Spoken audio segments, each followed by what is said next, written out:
हरे कृष्णा। तो हम सब लोगों का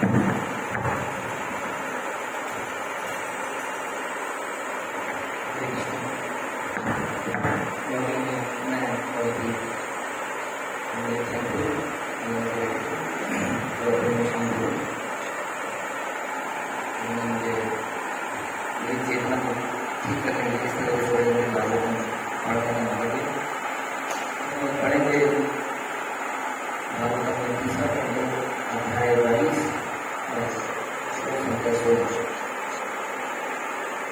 ओम ज्ञानघटान्यस्य ज्ञानजनिष्ठाय चक्षुर्मिलितं तस्मै श्रीगुरुवे नमः। श्रीचैतन्यप्रभुं कृष्णं स्थापितं येन भूतले स्वयं रूपः कदामनीं ददाति स्वपदान्तिकं वन्देऽहं श्रीगुरौ श्रीसागरं श्रीगुरुं वैष्णवांश्च श्रीरूपं सागरजातं सहजं रत्नाभान्वितं तं सजीवं साद्वैतं सावधूतं परिजनसहितं कृष्णचैतन्यदेवं श्रीराधा कृष्णपादां सहजं ललिता श्रीशाखान्वितांश्च। हे कृष्ण करुणा सिंधु दीनबंधु जगत्पते गोपेश गोपिकाकांत राधाकांत नमस्तुते। तप्त कांचन गौरांगी राधे वृंदावनेश्वरी वृषभानु सुते देवी प्रणमामि हरिप्रिये। वाञ्छाकल्पतरुभ्यश्च कृपा सिन्धुभ्येव च पतितानां पावनेभ्यो वैष्णवेभ्यो नमो नमः। जय श्री कृष्ण चैतन्य प्रभु नित्यानंद श्री अद्वैत गदाधर श्रीवासादि गौर भक्तवृंद। हरे कृष्णा कृष्ण कृष्ण हरे हरे हरे राम राम राम हरे हरे। नमो विष्णुपादाय कृष्णप्रेष्ठाय भूतले श्रीमते भक्ति वेदांत स्वामी नामिने। नमस्ते सारस्वते देवे गौरवाणी प्रचारिणी निर्विशेष शून्यवादी पाश्चात्यदेशकारिणी। ओम नमो भगवते वासुदेवाय। ओम नमो भगवते वासुदेवाय। ओम नमो भगवते वासुदेवाय। ओम नमो भगवते वासुदेवाय। ओम नमो भगवते वासुदेवाय। ओम नमो भगवते वासुदेवाय।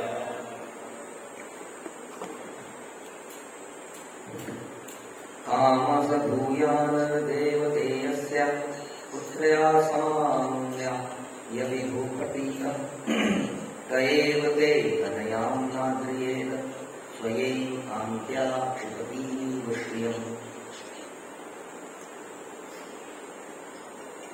काम इच्छा सब वह भूया पूरी हो नरदेव हे राजा ते तुम्हारी अस्या इस पुत्रया पुत्री का समान्याय विधोक्त विधि से प्रतीक मान्य कह कौन एव निसंदेह ते तुम्हारी तनयाम पुत्री को न अद्रियेत आदर नहीं करेगा स्वयं अपने से एव अकेले कांत्या देह की कांति आभा तीन तिरस्कृत करती इव मानो श्रियम आभूषण। आप अपनी पुत्री की वेदों द्वारा स्वीकृत वैवाहिक इच्छा की पूर्ति करें। उसका हाथ कौन नहीं ग्रहण करेगा करना चाहेगा। वह इतनी सुंदर है कि उसकी शरीर की कांति उसके आभूषणों की सुंदरता को माद कर रही है। श्री कर्दम मुनि देवोदी के साथ शास्त्रोक्त विधि से विवाह करना चाहते थे। वेदोक्त विधान के अनुसार सर्वोत्तम विधि यह है कि दुल्हन के घर दूल्हे को आमंत्रित करके कन्यादान किया जाए और साथ में आभूषण स्वर्ण साज सामग्री अन्य गृहस्थी की वस्तुएं दहेज के रूप में दी जाए। आज भी उच्च वर्ग के हिंदुओं में विवाह का यही रूप प्रचलित है और शास्त्रों में से कन्या के पिता के लिए अत्यंत धार्मिक कृत्य कहा जाता है। उपयुक्त दामाद को अपनी पुत्री को दान करना कन्यादान गृहस्थ के लिए पुण्य कार्यों में से एक माना जाता है। मनुस्मृति में यद्यपि 8 प्रकार के विवाहों का उल्लेख है किंतु इनमें से अब केवल एक ही वैवाहिक विधि बाहरी या राजसिक विवाह प्रचलित है। इस कलयुग में अन्य प्रकार के विवाह यथा प्रेम द्वारा जयमाला द्वारा अपहरण द्वारा विवाह वर्जित है। पहले क्षत्रिय अपनी इच्छा अनुसार दूसरे राज परिवार की राजकुमारी का अपहरण करते थे। फिर उस क्षत्रिय तथा कन्या के परिवार वालों के बीच युद्ध होता था और यदि अपहरणकर्ता विजयी होता था तो उसे कन्या दे दी जाती। यहाँ तक कि भगवान श्री कृष्ण ने भी इसी विधि से रुक्मिणी से विवाह किया और उनके फिर पुत्रों तथा पौत्रों ने भी ऐसा ही किया। श्री कृष्ण के पौत्र ने दुर्योधन की कन्या का हरण किया, जिससे कौरवों तथा यादवों में युद्ध हुआ। कुछ समय पश्चात कौरव वंश के गुरुजनों ने समझौता कर लिया। प्राचीन काल में ऐसे विवाह प्रचलित थे, किंतु आज के समय में क्षत्रिय जीवन के कठोर नियमों में विघटन हो जाने से ऐसा दुष्कर है। क्योंकि भारत विदेशों पर आश्रित रहने लगा, फलतः उसकी सामाजिक व्यवस्था छिन्न हो गई और शास्त्रों के अनुसार अब सभी लोग शूद्र हैं। तथाकथित ब्राह्मणों, क्षत्रियों तथा वैश्यों ने अपने पारंपरिक कृत्यों का परित्याग कर दिया, फलतः वे शूद्र बन चुके हैं। शास्त्रों का कथन है कलौ शूद्र संभव। इस कलिकाल में सभी शूद्र के समान है। इस युग में उन सनातन सामाजिक रीति रिवाजों का पालन नहीं किया जा रहा, जिनका पिछले समय में कड़ाई से पालन होता था।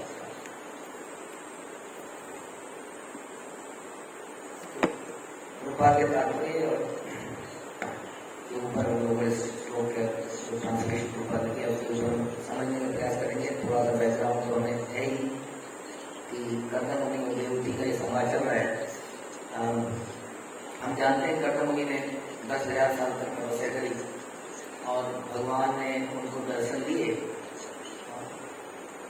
बिंदु सरोवर बना, भगवान के आंसुओं से भगवान उनकी तपस्या से इतने प्रसन्न हो गए, भक्तिमय तपस्या से, कि उन्होंने उनको दर्शन दिए और बोला कि क्या चाहते हो बताइए। तो हमने आज तक ये सुना है कि न धनम न जन्म न सुंदरी, हाँ, और इसी श्लोक का हम रोज बोलते हैं। लेकिन इसके विपरीत हम देखते हैं कर्दम मुनि एक सुंदरी की इच्छा करते हैं। ऐसा व्यक्ति जो भगवान को पसंद कर चुका है। तो इस बात से कभी ऐसा विचार लग सकता है कि ये कैसा इच्छा है, या कई बार इस्कॉन में हम लोग ब्रह्मचारी नहीं है और गृहस्थ नहीं है, हमारा भी कई बार आपस में होता है कि कौन श्रेष्ठ है, ब्रह्मचारी श्रेष्ठ है या गृहस्थ श्रेष्ठ है। शादी क्या है, आखिर में ड्रामा है, इंजॉयमेंट है, पार्टी है, ये क्या है। एक शादी के बारे में इतनी डिटेल में चर्चा क्यों करी जाएगी भागवतों में, और शिला प्रभुपाद शादियों के बारे में ही बताया जा रहा है, इस प्रकार की शादी, इस प्रकार की शादी, ऐसा विवाह, ऐसा विवाह, ऐसा विवाह, ऐसा। तो ये बैकग्राउंड अगर हम पहले समझ लेंगे, पहले तो ये कि कर्दम मुनि अगर किसी कन्या की इच्छा करते हैं तो वो भी इसीलिए करते हैं क्योंकि ऐसा करके उन्होंने अपने गुरु ब्रह्मा जी को प्रसन्न करना था। ऐसा हम देखते हैं चैतन्य चैतन्य में नित्यानंद प्रभु को चैतन्य महाप्रभु आदेश देते हैं कि आप गृहस्थ आश्रम को अपनाइए और बंगाल में जाके प्रचार कीजिए। तो और ऐसा हम देखते हैं प्रियव्रत महाराज के जीवन से। जब प्रियव्रत महाराज नारद मुनि के शिष्य थे, बहुत अच्छे ब्रह्मचारी थे, तपस्या कर रहे थे, और उनको यह आदेश दिया जाता है कि आप गृहस्थ आश्रम में आ जाइए, क्योंकि अब देश चलाने के लिए कोई ऐसा राजा नहीं है जो कि धर्म की स्थापना कर पाए। तो वहां पर भी हम देखते हैं कि प्रियव्रत महाराज अल्टीमेटली ब्रह्मा जी स्वयं आते हैं, तो अल्टीमेटली उनको बताते हैं कि भगवान की प्रसन्नता इसी में है और इससे तुम्हें भगवान तुम्हारी रक्षा करेंगे। यानी कि भगवान की और गुरु की प्रसन्नता के लिए अगर कोई हम कार्य करते हैं जो संसारिक दृष्टि से बांधने वाला लगता है, लेकिन क्योंकि उसमें गुरु और कृष्ण की प्रसन्नता है, आशीर्वाद है, अल्टीमेटली हम उसमें से बच के आ जाते हैं। जैसे कि प्रियव्रत महाराज के जीवन में हुआ, उन्होंने राज्य चलाया, ऐसा लगा कि वो फंस गए उसके अंदर, इंद्रवृत्ति में चले गए हैं, लेकिन वो फिर से वापस आते हैं, अल्टीमेटली जीवन की चरम संधि को प्राप्त करते हैं। और ऐसा ही हुआ कर्दम मुनि के साथ। लेकिन जीवन में हम बढ़ेंगे तो हमें लगेगा कि कर्दम मुनि तो इंद्रवृत्ति में चले गए। हाँ, तो कई बार हमें ऐसा देख के लग सकता है कि ब्रह्मचारी को इंद्रवृत्ति में लगे हैं, या ब्रह्मचारी को लग सकता है कि गृहस्थ जो है इंद्रवृत्ति में लगे हैं, लेकिन वास्तव में कोई जानता नहीं कि अंदर किसका हृदय कैसा है। अब जैसा हम सुनते हैं अर्जुन आचार्य सबकी कहानी रही कि कैसे रामानुजाचार्य के शिष्यों को ऐसा लगा कि ये तो घर में लिप्त रहती है, और किस प्रकार से उनका इतना लगा गया था कि उनके घर में वो लोग छुप छुप के आए पत्नी के गहने चुराने के लिए, और अगले दिन वो अपनी पत्नी को बोलते हैं कि तुमने गहने खुद ही क्यों नहीं दे दिए। हम डिटेल में स्टोरी में नहीं जा रहे, लेकिन हम बैकग्राउंड से ये कहना चाह रहे हैं कि जैसे चक्र बाबू की किबा विप्र किबा न्यासी शूद्र किबा है कि किसी व्यक्ति के आश्रम से नहीं पता चल सकता है कि वो व्यक्ति भक्ति में कितना उन्नत है। ये तो हृदय की बात है। It is between me and Krishna. Krishna knows everything कि मैं क्या कर रहा हूँ मेरे हृदय में। हम अपनी परंपरा में अक्सर सुनते हैं कि कृष्ण को सरलता से, मृदुता से, ह्यूमिलिटी से ही आप अट्रैक्ट कर सकते हैं, विच इज लाइक प्रेरणा देवी सुनी चाहिए कि हम अपने को दूसरे के आश्रम से बेहतर कैसे मान सकते हैं। हम तो सबसे निम्न अपने आप को मानने का ही हमारा मंत्र ही यही है कि हम कीर्तन, अगर भगवान का, हरि का नाम हमेशा करना चाहते हैं तो अपने आप को सबसे प्रेम से नीचे समझ पाए। तो इसी दृष्टि को रखते हुए हमें दृष्टांत को पढ़ना पड़ेगा, नहीं तो हमें लगेगा कि कैसी बातें हो रही हैं। कर्दम मुनि कह रहे हैं कि कितनी सुंदर स्त्री है, उसकी कांति से, उसके आभूषणों की सुंदरता बढ़ती है, इसलिए इससे कौन शादी नहीं करेगा। तो सुन के, पढ़ के ऐसा लगता है कि वो इंद्रिय विषयों में लगा व्यक्ति है जो ऐसा बोल रहा है कि इतनी सुंदर कन्या है, इससे शादी करने के लिए।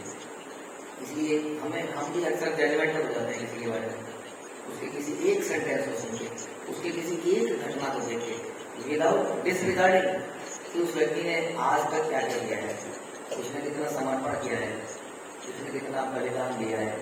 और अब एक घटना देखते हैं और हम उसके ऊपर दो चार ऊपर कर रहे हैं। तो यही मैं सबसे पहले यही करना चाहता हूँ कि यहाँ पर कर्ता मुनि जो जिस तरह का श्लोक है कि आप अपनी पुत्री को वेदों द्वारा स्वीकृत वैवाहिक इच्छा की पूर्ति करें, उसका हाथ कौन ग्रहण नहीं करेगा। क्यों?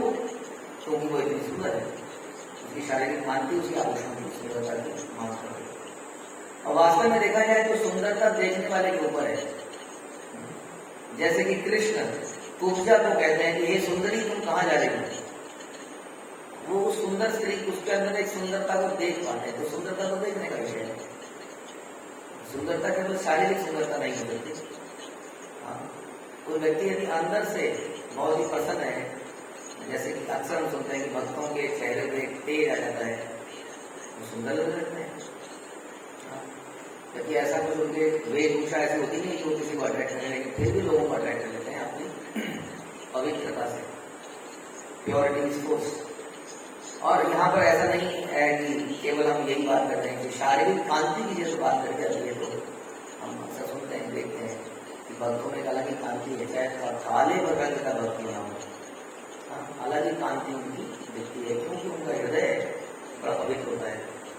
इसी दृष्टांत में हम पहले सुनते हैं कि कर्दम मुनि जब तपस्या कर रहे थे तो he was very hello and healthy, बहुत ही सुंदर और हेल्दी थे वो, जबकि 10,000 वर्षों तक कंटिन्यू तपस्या करते थे। तो उसका आंसर में यहाँ पर भागवत नहीं आता है, क्योंकि वो अपने नेत्रों से was having side long glances of Krishna, यानी कि वो भगवान के दर्शन कर पा रहे थे नित्य, और उस दर्शन के कारण वो बड़े स्वस्थ और बड़े सुंदर दिखते थे। इतनी कठोर तपस्या करने पर भी डेफिनेटली उनके शरीर में धूल लगी होगी, उसके बावजूद वो सुंदर लग रहे थे। और ऐसा ही उनकी पत्नी जिसके बारे में बात कर रहे हैं, उसकी क्या स्थिति थी, ये भी हम भागवत में देखते हैं कि देवती जो थी वो टोटली अष्टांग योग में बिल्कुल परफेक्ट है। और आगे जाके देखेंगे कि किस प्रकार से वो तपस्या करती है, अपने बालों का, अपने शरीर का, अपने कपड़ों का ध्यान नहीं रख पाती है, और भगवान को जन्म देती है। तो इसलिए किसी के आश्रम से, उसके पहनावे से हम पता नहीं लगा सकते। कुंडली दुनिया की कथा भी सुनते हैं कि कैसे शान से वो रहते थे, लेकिन गदाधर पंडित को कैसे डाउट हो गया उनके ऊपर। तो पहली बात तो यही हमें समझना जरूरी है कि कर्दम मुनि कौन है, देवती कौन है, वो कितने शुद्ध आत्माएं हैं। यहाँ पर एक श्लोक में उनकी बात करी जा रही है कि कौन उनसे शादी नहीं करेगा, वास्तव में कौन ऐसे करने से शादी नहीं करेगा जो कितनी गुणी होगी और उनके गुण से उनका शरीर भी इतना सुंदर लगता होगा। वास्तव में जब कर्दम मुनि ने भगवान से मांगा कि मुझे सुंदरी चाहिए, तो हाँ, भगवान ने कहा मैं तुम्हें एक ऐसी लड़की दूंगा जो गुणों में तुम्हारे जैसी ही होगी। आज से तीसरे दिन स्वयं मुनि यहाँ पर आएंगे और अपनी उस पुत्री को तुम्हें खुद ही देंगे। यानी कि दिव्य योजना के अंतर्गत ये सारा कार्य हो रहा है। और दिव्य योजनाओं में हमारी टिप्पणी अच्छी नहीं लगती, हमारी छोटी बुद्धि कई बार ऐसी योजनाओं में अपनी टिप्पणी देने लगती है, तो उससे हमें बचना चाहिए। और इसमें ये दिव्य योजना है, कौन जानता है कि कौन व्यक्ति कितना भक्ति में डीप है, कौन बता सकता है इसके बारे में। तो समय आने पर श्रील प्रभुपाद को किसी ने नहीं पहचाना, बाद में इतने सालों बाद लोगों ने तो एक्चुअली में पहचाना कि कौन है, तो इंडिया में पहले से ही प्रचार कर रहे थे। अब बात आती है, आगे की बात करते हैं कि वैवाहिक इच्छा की विवाह क्या है, कितनी विवाह के बारे में कितनी चर्चाएं क्यों करी जा रही है। तो विवाह एक प्रकार का यज्ञ है, विवाह यज्ञ होता है जो कृष्ण की प्रसन्नता के लिए किया जाता है। हर वो कार्य जो कृष्ण की प्रसन्नता के लिए वो यज्ञ है, हम जानते हैं सर। और यज्ञ अर्थात करना या तो लोकायत कर्म बंधना, यज्ञ यही है बेटा। जब तक हम यज्ञ कर रहे हैं तब तक वो बंधन नहीं माना जा सकता। इस प्रकार एक गृहस्थ का विवाह बंधन में बंधना किसी प्रकार का भौतिक बंधन नहीं है। ये मानना कि ये तो अब ग्रस्त हो गया, ये फंस गया, ये मर गया, ये कहना भी अनुचित हो जाएगा, क्योंकि वो तो यज्ञ कर रहा है, जैसे करना भी यज्ञ कर रहे हैं। ऐसा यज्ञ किसने किया? जिसके फल में भगवान स्वयं अवतरित हो गए। तो ऐसा यज्ञ किया है पति पत्नी ने, हाँ, कि उनके घर में स्वयं कभी भगवान जन्मे। लेकिन बीच के एपिसोड में ऐसा लगता है कि दोनों इंद्रिय करने लग गए। जैसे कि हम लोग जब हम यज्ञ करते हैं, चाहे हरिनाम निकालते हैं, तो कई बार बड़े आनंद से नाचते हैं। जब हम प्रसाद पाते हैं तो हम प्रसाद का आनंद भी लेते हैं, लेकिन वो अल्टीमेटली कार्य यदि भगवान की प्रसन्नता के लिए किया जा रहा है तो वो हमारी शुद्धि करेगा। और भक्तिमय कार्यों में तो आनंद है ही, ऐसा गीता भी कहती है कि भक्तिमय कार्यों को संपन्न किया जाए तो उसमें आनंद आता ही है। लेकिन करने वाले का पर्पस आनंद लेना नहीं होता है, भगवान की सेवा करना होता है।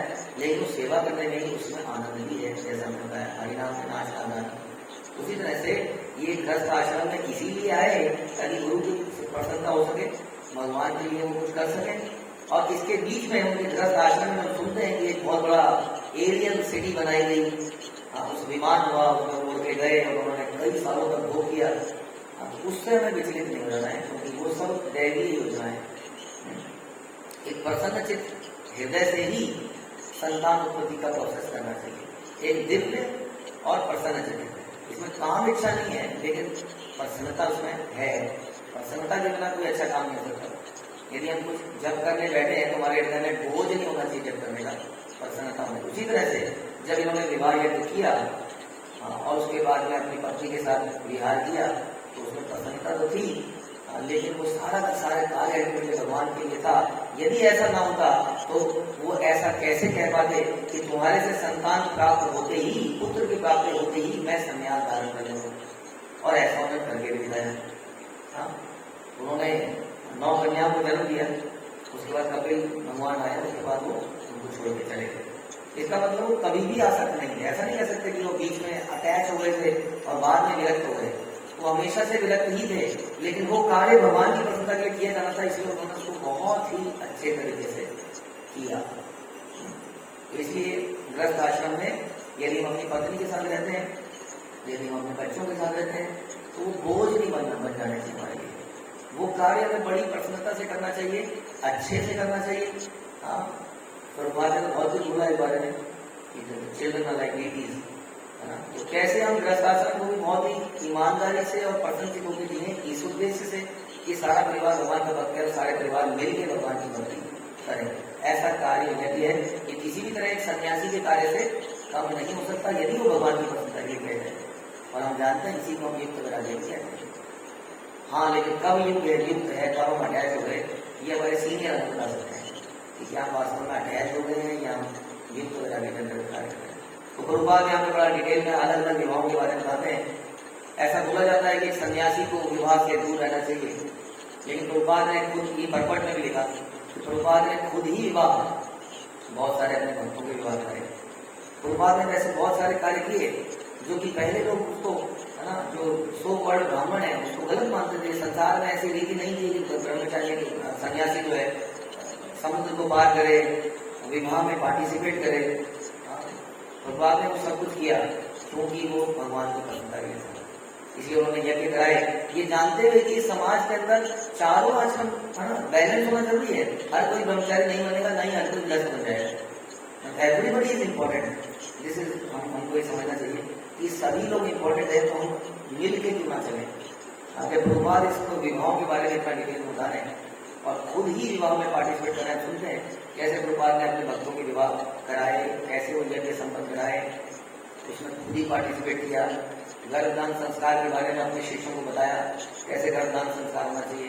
तो ये घृणा वाली वस्तुएं नहीं है, जिनका संतान भक्ति विनोद ठाकुर कहते थे, और हमने सुना अपने आचार्य से कि कितने अगर भक्ति सिद्धांत से करने, यदि हम अपने परिवार को कृष्ण भावना में बना सके तो कितने भी बच्चे पैदा किए जा सकते हैं।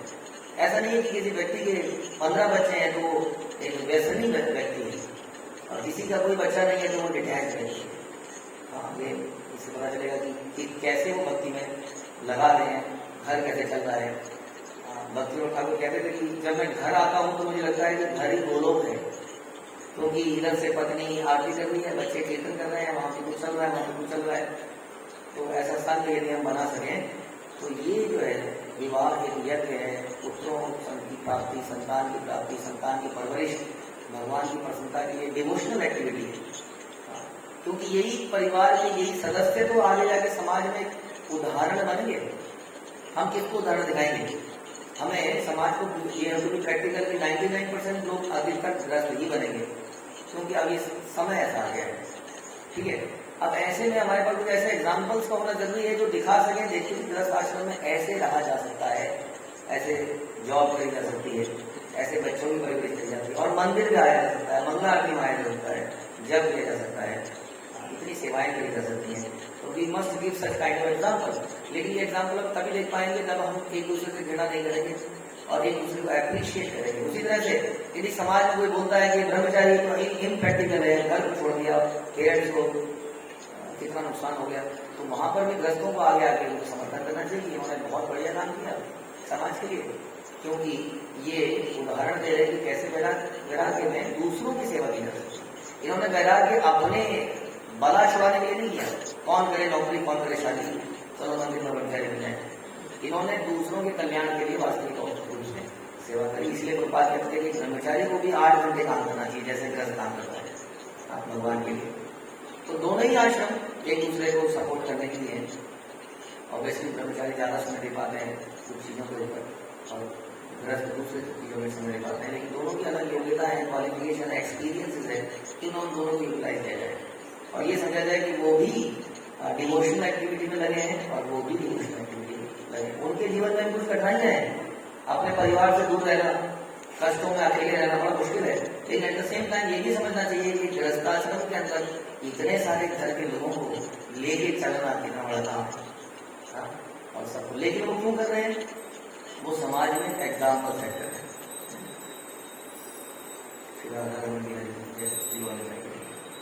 तो समाज में एग्जाम्पल सेट कर रहे हैं कि देखिए इतने सारे कामों के बावजूद, इतने सारी व्यवस्था के बावजूद भक्ति करी जा सकती है।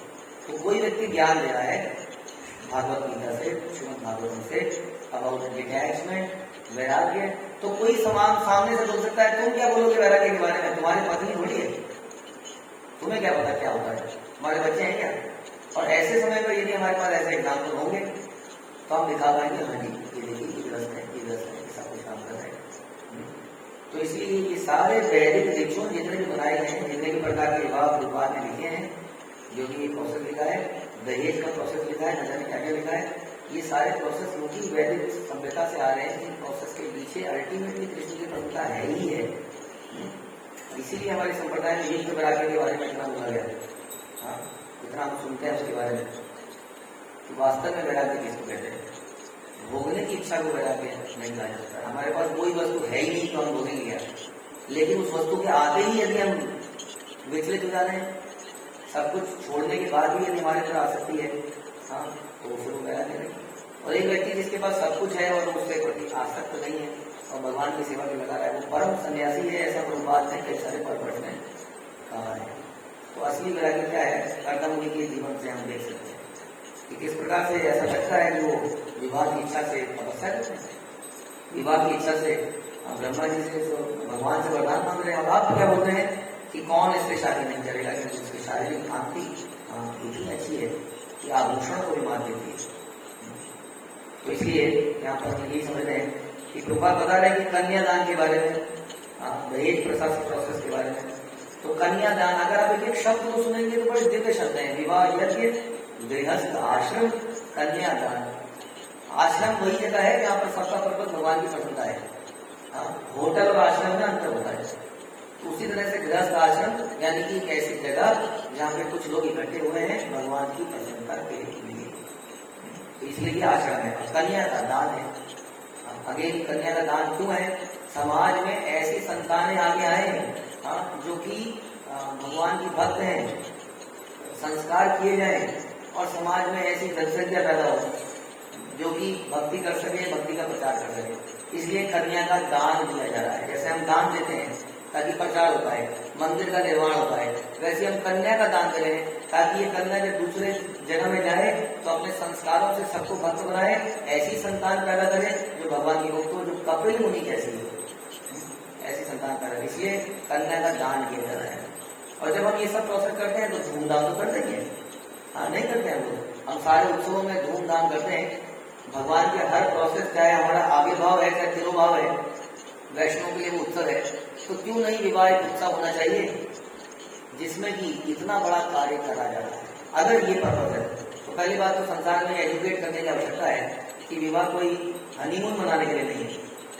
ये बहुत बड़ा भगवान की प्रसन्नता के लिए यज्ञ है, प्रतिज्ञा है, दो आत्माएं साथ में आके ले रही हैं, तो इसको धूमधाम से करना ही चाहिए। जैसे हमारे दीक्षा के समारोह धूमधाम से होते हैं, वैसे ही विवाह यज्ञ धूमधाम से मनाया जाना चाहिए। और यही कारण है, आप देखते हैं कि विवाह यज्ञ जो है 2-2, 3-3 दिन तक, महीने तक चलता था पहले जमाने में। अब वो छोटा होता जा रहा है धीरे। अब पंडित को बोलते हैं जल्दी से मंत्र पढ़ो, खत्म करो। विदेशों में केवल साइन करो, शादी होगी। तो जितना जल्दी विवाह हो जाएगा उतना जल्दी टूटने में लगा है।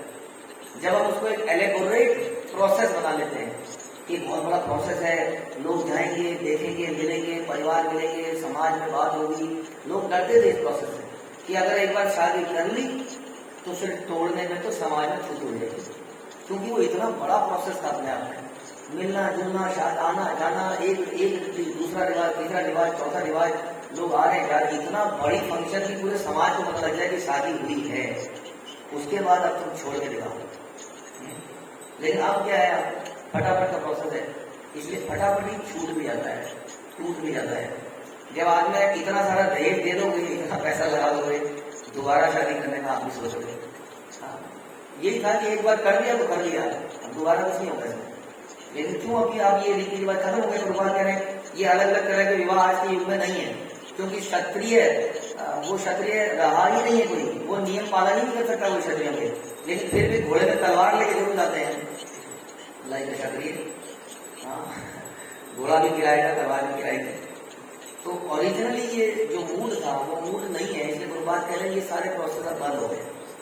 अब छोटा मोटा कुछ बचा है, कम से कम उसको तो बचा के रखें। और ये वाकई में एक बहुत बड़ा फंक्शन है, इसको कृष्ण भावनामृत में धूमधाम से मनाना ही चाहिए। ऐसा नहीं कि तो इंद्र कार्य है, छोटा सा चुपचाप से कर लो प्रभु जी, और आंखें झुका के आ जाओ प्रभु जी अपराध हो गया, क्या हो गया, प्रभु जी शादी कर ली, अच्छा अपराध कैसे हो गया। तो ऐसी कई बार ऐसी ट्रेनिंग दे दी जाती है कि शादी करना एक बहुत बड़ा अपराध हो गया। अब बताइए वो अपराध की दृष्टि से जब उस आश्रम को चलाएगा तो क्या उस आश्रम में वो मूड डाल पाएगा, इसलिए समझने की आवश्यकता है। हमने इतने सारे एग्जाम्पल सुने प्रियव्रत महाराज का, कर्दम मुनि का, कैसे ये साधारण स्थिति में प्रभाव भी समझा रहे हैं कि दहेज, प्रभाव तो कह रहे हैं कि दहेज दिया जाना भी एक उचित रीति है। अब वो रीति को बिगाड़ दिया गया, उसके बदले में मार दिया गया, कोई गलत कहानी, लेकिन ये देना ही चाहिए। जैसे कि अभी हमने चर्चा किया, बता रहे आज भी यही विचार प्रभुपाद के समय में फिर भी ये प्रचलित था। अब ऐसा नहीं है, आप किसी विवाह में जाते हैं तो केवल यही बात होती है कि कितनी आइटम बनेगी। आप तो ये भी देख रहे हैं कि विवाह यज्ञ में आजकल नॉन वेज भी मिलने लगा है, और शादी की पार्टी में बताइए अग्नि की वो प्रदक्षिणा कर रहे हैं, उधर से नॉन वेज बट रहा है, या जो भी खाना बन रहा है क्योंकि वो अर्पित नहीं है, वैसे भी पाप है। तो इसलिए खूब प्रसाद का वितरण होना ही चाहिए ऐसे उत्सवों में, कीर्तन होने चाहिए ऐसे उत्सव में। वैष्णव लोग जब विवाह करते हैं तो खूब कीर्तन करते हैं, आप देख सकते हैं कई बार वैष्णव का, उसमें डीजे नहीं चलता है, ना चलना चाहिए, उसमें कीर्तन चलते हैं, उसमें बहुत सारे प्रसाद की व्यवस्था होती है, उसमें कोई दोष नहीं है, उसमें हमें दोष नहीं देखना चाहिए। तो यही बता रहे हैं कि ऐसा होता था, और उपयुक्त दामाद और उपयुक्त कन्या को ढूंढा जाता था, जिनके गण मिलते हों, हाँ, यानी कि जिनका मूड मिलता हो। जैसे आज भी हम कोशिश करते हैं, कोई भक्त है जो 16 माला करता है, बहुत सीरियस है, जो उसकी शादी किसी नॉन सीरियस देवोटी से कर दी जाए, कन्या से कर दी जाए, तो बड़ी समस्या हो जाती है आगे जाके। इसलिए वो मैचिंग बड़ी जरूरी है। इसलिए भगवान यहाँ पर बोलते हैं कि मैं तुम्हें एक ऐसी लड़की दूंगा जो गुणों में तुम्हारे जैसे, तुम्हारे मूड वाली होगी। तो हमें कोशिश करना चाहिए कि यथा संभव किसी ऐसे ही व्यक्ति से विवाह करें जो कि हमारी परंपरा को मानता है, जिसकी श्रद्धा है हरिनाम में। और आपके लेवल, कई बार थोड़े कच्चे पक्के भक्त होते हैं तो उनको फिर वैसे ही शादी भी करनी चाहिए। कोशिश करनी चाहिए कि ऐसा ना हो कि कन्या जो है बहुत सीरियस है और प्रभु जो है बहुत ही हल्का है, उसमें बड़ी दिक्कत आएगी। अगर पुरुष जो है भक्ति में आगे है तो कन्या भक्ति में काम भी है तो उसको खींच के ला सकता है, लेकिन ऐसे में भी कई बार रिस्क हो जाता है। तो इसलिए कह रहे हैं कि उपयुक्त दामाद जिनके गुण इस तरीके से मैच करते हैं कि वो दोनों भगवान की भक्ति करने के लिए डेडिकेटेड हैं और ऐसा कर, और बता रहे कि ऐसा अगर कोई करता था विवाह तो ये बहुत ही शुभ कार्य माना जाता है। ये दान क्या इसमें ऐसा शुभ है? यही शुभ है। आजकल के लोग सोचते हैं कि बड़े बल्क में 50-50, 100 लोगों की एक साथ शादी कराते हैं और उन लोगों को लगता है कि ये बहुत ही पुण्य काम है, जैसे कि गरीबों को खिलाना में लगता है पुण्य काम है, ऐसे बल्क में विवाह कराना में लगता है पुण्य काम है। लेकिन वो लोग जो विवाह कर रहे हैं वो विवाह करने के लिए इतने आतुर क्यों है? इसीलिए आतुर है कि कैसे अपनी इंद्रियों को तृप्त कर पाए। तो ऐसे विवाह से कोई लाभ नहीं हो पाएगा, इसलिए विवाह से पहले उनको इस ज्ञान को देना जरूरी है। इसलिए ब्रह्मचारी आश्रम 25 साल तक क्या बोला जाता था? 25 साल तक पहले सभी लोगों को ब्रह्मचारी आश्रम पालन करना है ताकि वो अपने को इंद्रियों को संयम करना सीख सकें। उसके बाद उसको डिसाइड करने दिया जाए कि वो गृहस्थ आश्रम में जाएगा या ब्रह्मचर्य आश्रम में जाएगा, क्योंकि तब जब वो गृहस्थ आश्रम में जाएगा तो उसका इंद्रियों में पूरा संयम होगा और भगवान की प्रसन्नता के लिए इस कार्य को कर पाएगा। इसलिए हर किसी का ये जरूरी है कि इसको 25 साल तक वो इस समस्या को करेगा। इसलिए तो इसमें क्या पुण्य है? भगवान कह रहे हैं कि पुण्य कर्म में माना जाता है। पुण्य कर्म यही है कि भगवान की प्रसन्नता के लिए ही दोनों आत्माएं मिलेंगी। और फिर बता रहे हैं कि अलग अलग प्रकार के हमने सुना विवाह है, अलग राजसी और हमने सुना कैसे अगुआ करके जैसे भगवान ने रुक्मिणी के साथ विवाह किया उसके बारे में बता रहे हैं कि ये प्रकार के विवाह अब नहीं है। जैसे कि हम सुनते हैं कि कलयुग में संन्यास जो है सबके लिए प्रेस्क्राइब नहीं है। इट इज नॉट कि आपको 1+ के बाद संन्यास लेना ही लेना है। इट इज रेयर सिचुएशन जहां पर संन्यास लिया जाता है। चैतन्य महाप्रभु ने बोला अपने भाई की पत्नी से शादी करना वर्जित है कलयुग में। उसी प्रकार से ये अलग अलग, आप ऐसा नहीं कर सकते कि मैं किसी लड़की को अगवा करके ले जाऊंगा और ये भी एक प्रकार का विवाह हो जाएगा, किसी को माला डालूंगा तो गंधर्व विवाह हो जाएगा। रूपात कह रहे हैं कि विवाह अब प्रचलित नहीं है क्योंकि ऐसे गुण अब नहीं रहे। तो फिर हमने सुना कैसे प्राचीन काल में ऐसे विवाह प्रचलित थे, किंतु आज के समय में क्षत्रिय जीवन के कठोर नियमों में विघटन हो जाने से ऐसा होना दुष्कर है। लेकिन भारत विदेशों पर आश्रित रहने लगा और इसलिए उसकी सामाजिक व्यवस्था छिन्न भिन्न हो गई।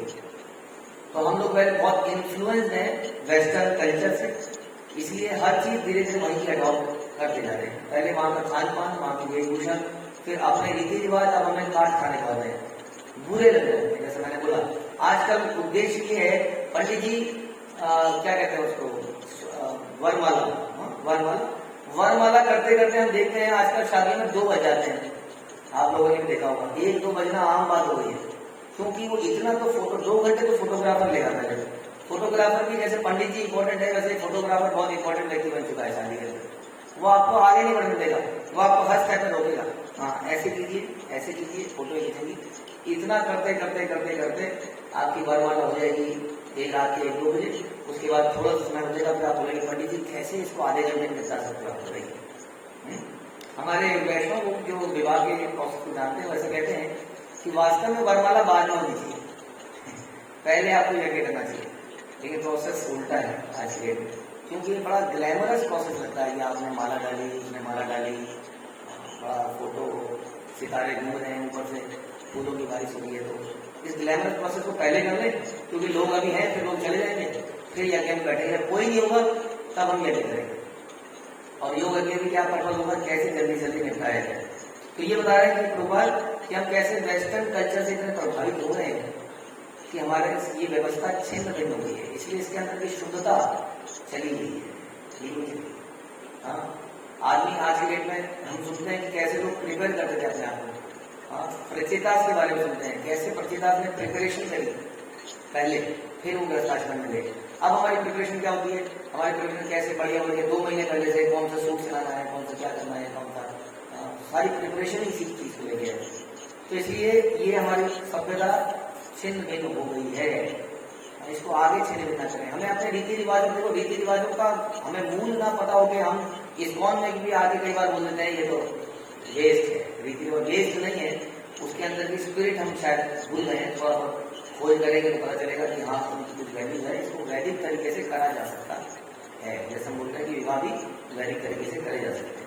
हाँ, तो इस तरह से बताने के बाद कि हमारी ये व्यवस्था छिन्न भिन्न हो गई है, इसलिए इसके अंदर की प्योरिटी खत्म हो गई, हम उनके ऊपर आश्रित हो गए हैं। और तथाकथित ब्राह्मण और क्षत्रिय और वैश्यों ने अपने पारंपरिक कृत्यों को त्याग दिया है, और हमारे बच्चों ने तो बिल्कुल त्याग दिया। क्योंकि हमारे बच्चों ने जब भी हमसे पूछा ऐसा क्यों है, तो हम उनको जवाब नहीं दे पाए, बोला ऐसे ही कहा जाता है। अब उनको तो थोड़े पढ़े लिखे, आजकल बड़े इंफॉर्मेशन का जमाना है, वो जब डिसाइडिंग जो ऑर्डर होता है ज्ञान का, वो खत्म हो चुका है। अब आदमी किसी की बात को सुन के मानेगा नहीं जब तक उसके दिमाग में लॉजिकली वो समझ में आ जाएगा। आजकल वो जमाना है, और लॉजिकली हम बता नहीं पाते क्योंकि हमने ज्ञान लिया नहीं है। इसलिए हमारे बच्चों ने तो खास तौर पर सारे वैदिक रिवाजों को त्याग ही दिया है। अगली जनरेशन बिल्कुल त्याग देगी, अभी थोड़ा बहुत बचा हुआ है, होता है। इसलिए सबने इन पारंपरिक कृत्यों को त्याग दिया है। हमें बस ये सीखना है कि पारंपरिक कृत्यों को कृष्ण भावनामृत में कैसे किया जाए, इन उत्सवों को कैसे, होली को त्यागना जरूरी है कि होली को त्याग दिया आपने क्योंकि ये बड़ा कीचड़ फेंकते हैं, रंग मारते हैं, ये समझा जाए कि होली क्यों मनाई जाती है, उसके पीछे क्या बाहर है, कैसे उसको वैदिक रीति से, ये सारे प्रोसेस इसी के लिए बनाए गए। यही तो बात करें, फल का वे हम सब शूद्र बन चुके हैं, इसलिए शास्त्रों का कथन है कलो शूद्र संभवा, हम सब शूद्र हैं। हमें हमें इस बात का ज्ञान नहीं है कि शास्त्र क्या है, ना ही हम इसमें इंटरेस्टेड है। तो इस कलिकाल में सभी शूद्र के समान है, बस युग में उन सनातन सामाजिक रीति रिवाजों का पालन नहीं किया जा रहा जिनका पिछले समय में कड़ाई से पालन किया जा रहा। ये परंपरा की आवश्यकता इसीलिए होती है। देखिए आदमी जो है, बच्चा जो है ज्ञान नहीं ले सकता है, बच्चे को आप ज्ञान देके नहीं सिखा सकते हैं। बच्चा कैसे सीखता है, रीति रिवाजों से, रिचुअल से। जब हमें कुछ प्रोसेस करते हुए देखता है तो वो सीख जाता है। जब हमें आरती करते हुए देखता है भगवान की, तो उसको मालूम नहीं आरती करनी क्यों है, लेकिन वो आरती करना सीख जाता है। जब हमें गीता पढ़ता हुआ देखता है तो उसके समझ में आ जाता है कि गीता एक इंपॉर्टेंट किताब है, मेरे पिताजी गीता को रोज पढ़ते हैं, तो उसके चरित्र में गीता की इंपॉर्टेंस आ जाती है। इसको कहते हैं रिचुअल। यदि हमारे घर में ये रिचुअल है कि हम गीता पढ़ें, हम आरती करें, जैसे श्रील प्रभुपाद ने बचपन में इतनी सारी चीजें सीख ली अपने पिताजी को करते हुए देख के, रथ यात्रा, आरतियां, भोग देना, साधुओं को बुलाना, उन्हें प्रसाद देना, प्रार्थनाएं करना, तो बचपन में आ गया। जब हमारे अंदर समझ नहीं होती है तब ये रिचुअल बड़े इंपॉर्टेंट होते हैं, ये बात को समझना। इसलिए रिचुअलों को त्यागना नहीं चाहिए कि ये नहीं, सब कुछ ज्ञान ही सब कुछ है, भक्ति सब कुछ हम जानते हैं, और भक्ति होती है प्रोसेस से, इसको हम कहते हैं आदिदेव, उस प्रोसेस, उसी को रिचुअल कहते हैं। उस प्रोसेस में यदि स्पिरिट है तो हम स्पिरिचुअल कहते हैं, बस इतना ही फर्क है। तो हम रिचुअल्स को करना चाहिए अपने घर के अंदर, ताकि हमारे बच्चे लोग उसको देखें, उस सामाजिक रीति रिवाजों को कृष्ण भावनामृत में करना चाहिए, ताकि ये संस्कार हम पीढ़ी दर पीढ़ी अपने आगे आने वाली पीढ़ियों में देखें। श्री प्रभुपाद की जय, ग्रंथराज श्रीमद् भागवतम की जय। टिप्पणी कोई प्रश्न है अगर